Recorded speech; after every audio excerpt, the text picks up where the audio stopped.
Gua di Sydney, di Cimogo ya. Jangan lupa untuk teman-teman. Sekarang gua akan upload video mengenai tugas tafsir Tarbawi. Yuk yang belum di like, komen, subscribe, silahkan. Juga jangan lupa tonton. Sampai bertemu, semoga ilmunya berlimpah.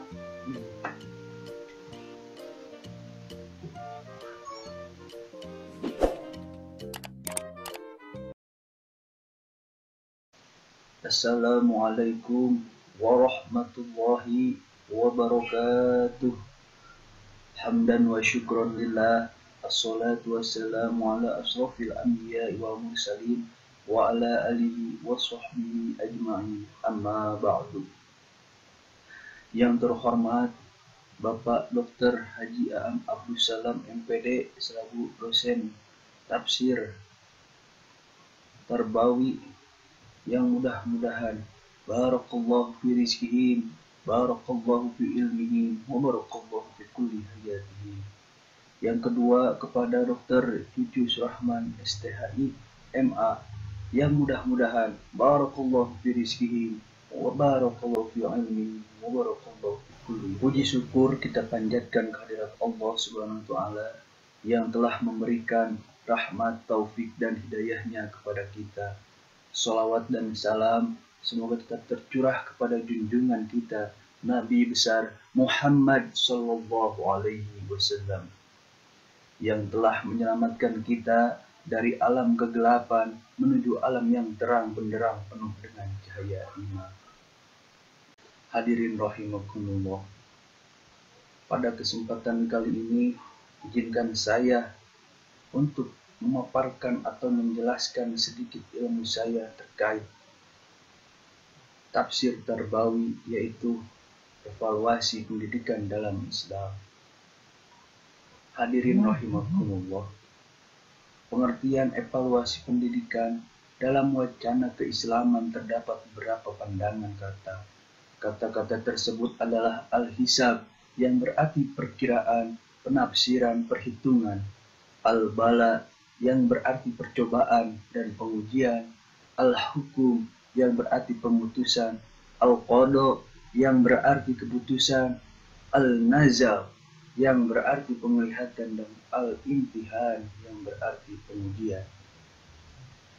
Evaluasi menurut pendidikan Islam ialah cara atau upaya penilaian tingkah laku peserta didik berdasarkan perhitungan yang bersifat menyeluruh, meliputi aspek-aspek psikologis, spiritual, karena pendidikan Islam tidak hanya melahirkan peserta didik saja, tidak hanya melahirkan peserta didik saja yang berilmu dan bersikap religius saja, namun juga manusia yang dapat memiliki keduanya, yaitu manusia didik yang berilmu, bersikap religius dan cinta tanah air, dan juga memiliki masyarakat yang sangat luas dalam kehidupan masyarakat dan berbakti juga kepada Allah Subhanahu wa taala.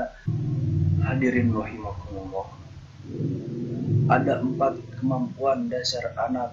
Yang pertama, sikap dan pengalaman pribadinya terhadap hubungan dengan Sang Khalik. Artinya, kita sebagai peserta didik dan calon pendidik harus bisa menjadikan peserta didik itu memiliki sikap dan pengalaman pribadi terhadap hubungan kepada Sang Khalik, yang pada akhirnya peserta didik nanti dapat mengamalkan ilmunya dalam pengalamannya dan dalam sikap kehidupan sehari-hari untuk selalu mengingat kepada Sang Khalik, Allah Subhanahu wa taala. Yang kedua, sikap dan pengalaman dirinya terhadap arti hubungan dirinya kepada masyarakat. Artinya, kita selaku calon pendidik dan peserta didik nantinya harus selalu memiliki sikap dan pengalaman kepada hubungan dengan masyarakat, yang pada akhirnya nanti peserta didik dan kita selaku peserta didik tidak canggung dengan masyarakat. Kita harus bisa berbaur dengan masyarakat dan juga kita harus bisa memiliki perubahan yang ada di dalam masyarakat yang menurut kita itu harus bisa dirubah dalam segi mental, fisik, psikis, dan segala macam. Yang ketiga, sikap dan pengalaman dirinya terhadap hubungan dengan alam sekitar. Artinya, kemampuan dasar yang ketiga ini harus selalu dimiliki oleh anak, oleh peserta didik.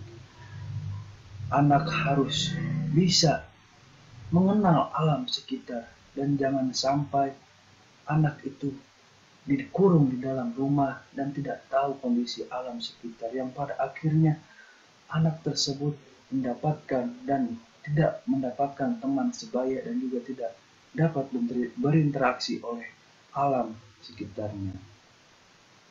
Selanjutnya yang keempat, sikap dan pandangan dirinya terhadap dirinya sendiri selaku hamba Allah SWT, anggota masyarakat dan serta khilafah Allah SWT.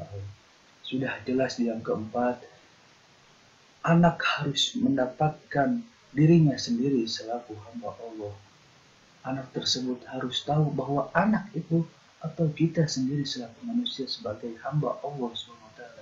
Jangan sampai ada hamba-hamba yang lain. Jangan sampai anak tersebut bisa atau tidak tahu Tuhannya itu siapa dan Rasulnya itu siapa.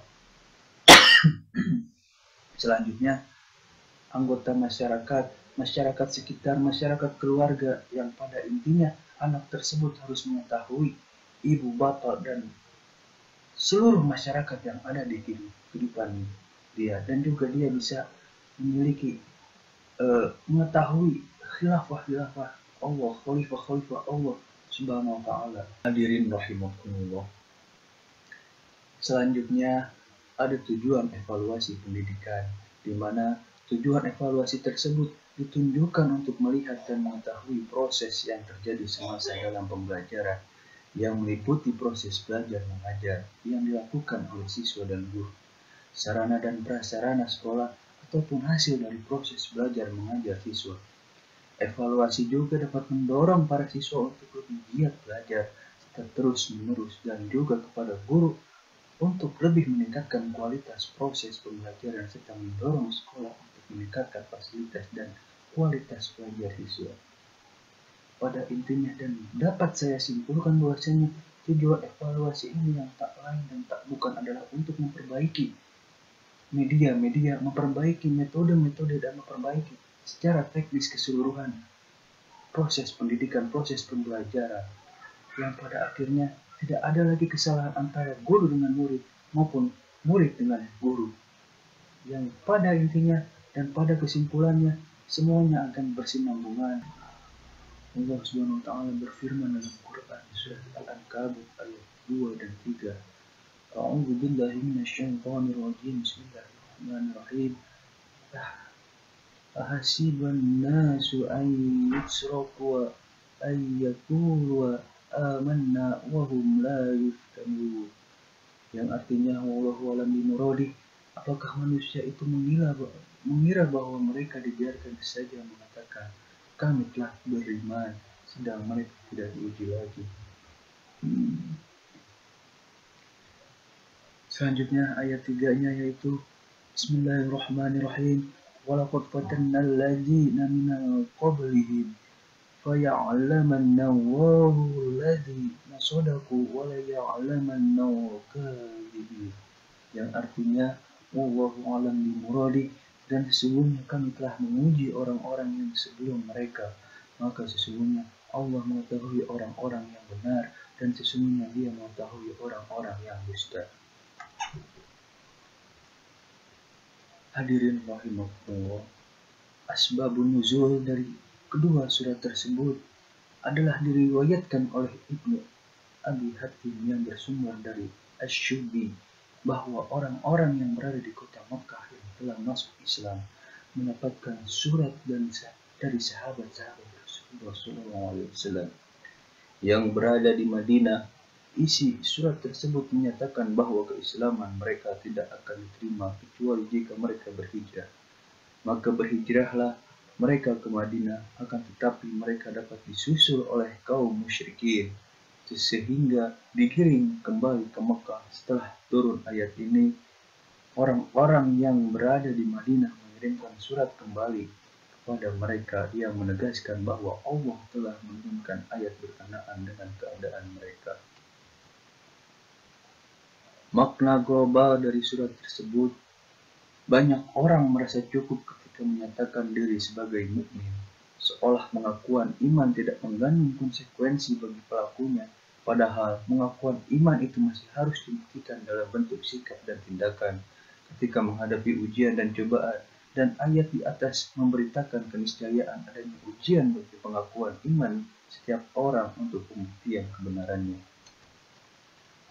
Hadirin rahimakumullah, sungguh banyak pendapat-pendapat dari para mufasir, yaitu saya mengambil sedikit pendapat dari mufasir yang pertama, dari tafsir Jalalain. Dalam tafsirnya, ayat ini diturunkan berkenaan dengan orang-orang yang masuk Islam, kemudian mereka disiksa oleh orang-orang musyrik. Yang kedua, tafsir Ibnu Katsir, Allah Subhanahu wa taala pasti akan menguji hamba-hambanya yang beriman sesuai dengan kadar iman masing-masing, sebagaimana yang disebutkan dalam hadis sahih yang mengatakan manusia yang paling berat cobaannya ialah para nabi, kemudian orang-orang soleh itu, lalu orang-orang terkemuka. Sesungguh seseorang akan diuji sesuai dengan kadar keagamannya. Jika agamanya kuat, maka ujiannya pun diberatkan pula.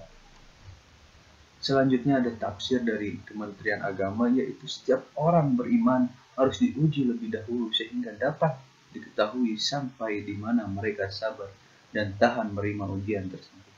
Ujian yang mesti mereka tempuh itu bermacam-macam, umpamanya mereka berhijrah atau meninggalkan kampung halaman demi menyelamatkan iman dan keyakinan, berjihad di jalan Allah Subhanahu wa taala.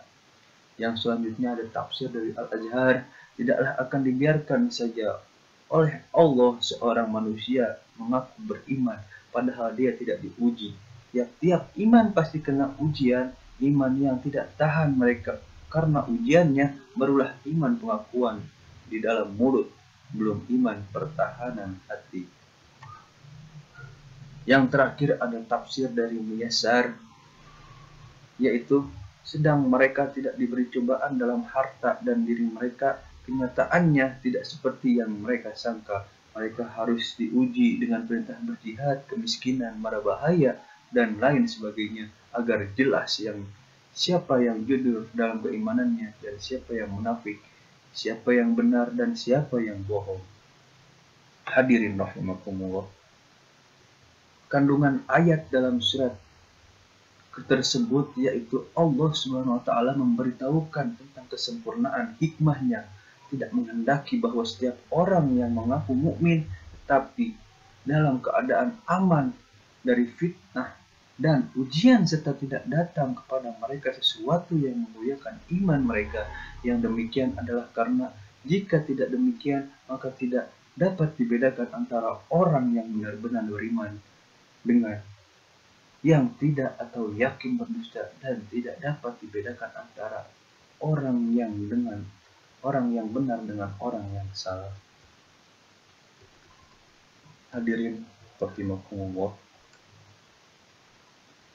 mungkin terakhir dapat saya simpulkan bahwasannya evaluasi dalam pendidikan Islam sangat erat kaitannya dengan apa yang telah difirmankan dalam Al-Quran, di mana evaluasi dalam pendidikan Islam yakni objek yang dinilai atau dievaluasi dari peserta didik tidak hanya hal-hal yang berkaitan dengan keilmuan saja, dan bukan pula yang berkaitan dengan perilaku keagamaannya saja, namun keseimbangan di antara keduanya. Peserta didik harus dievaluasi akan tingkah laku keagamaan, sosial beserta keilmuan, keterampilan, dan lain sebagainya.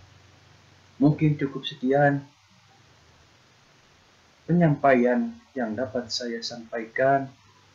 Apabila ada salah, mohon maaf, dan dapat disimpulkan oleh teman-teman, kita masih dalam tahap belajar. Terakhir, dukung terus channel saya. Jangan lupa di subscribe, like, comment, and share. Terima kasih atas perhatiannya. Kurang lebihnya mohon maaf.